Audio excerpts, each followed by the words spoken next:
ये विजुअल्स ఎందుకు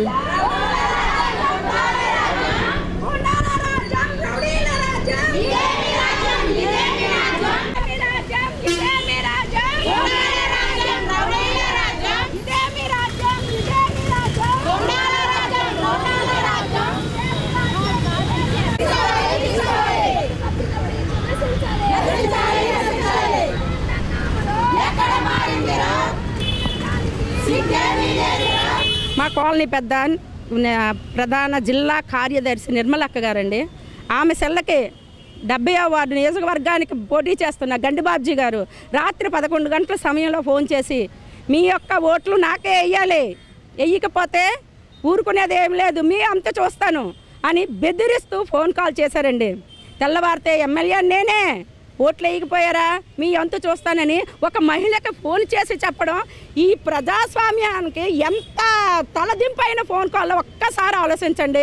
రాత్రి అంతా మాకెవరికి నిద్ర లేవండి. ఇలాంటి బెదిరింపు కాలు చేస్తూ ఓట్లు ఎవరైనా వేయించుకుంటారా? మిగతా నాయకత్వం అంతా మిగతా నాయకులు ఏం ఆలోచిస్తున్నారండి? ఇలాగైతే ఎందుకండి ఇది? రేపు ఓటేసి గెలిచిన తర్వాత నిజమైన పాలకులు చేస్తారా? నిజమైన పాలన చేస్తారా?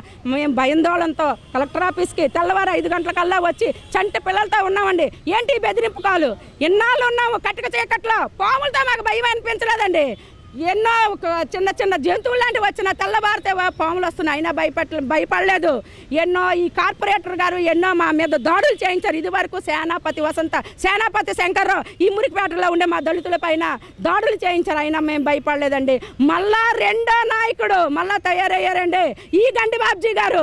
ఫోన్ చేసి ప్రజల కోసము కష్టపడుతున్న నాయకురాలకే ఫోన్ చేసి ఇలా బెదిరిస్తే సామాన్యమైన ప్రజలు మేము ఎలా ఉండగలం చెప్పండి? భయం కంపితమై కలెక్టర్ గారికి వచ్చి మేము ఈరోజు కలెక్టర్ గారికి కంప్లైంట్ ఇచ్చామండి. కంప్లైంట్ ఇస్తే కలెక్టర్ గారు మా రక్షణ కల్పిస్తామన్నారు, మాకు ప్రొడక్షన్ ఇస్తామన్నారు. ఈరోజు గెలిచాకే కాదు, గెలవక ముందే కాదు, గెలిచాక కూడా మాకు ఎటువంటి భయం లేకుండా చేయాలి. ఇలాంటి బెదిరింపు కాలు 100 కాళ్ళు వచ్చినా మేము ఎవరం భయపడేది ఏమి లేదు. నిజమైన పోరాటాలు చేస్తున్నాం, నిజమైన పేదవాళ్ళం.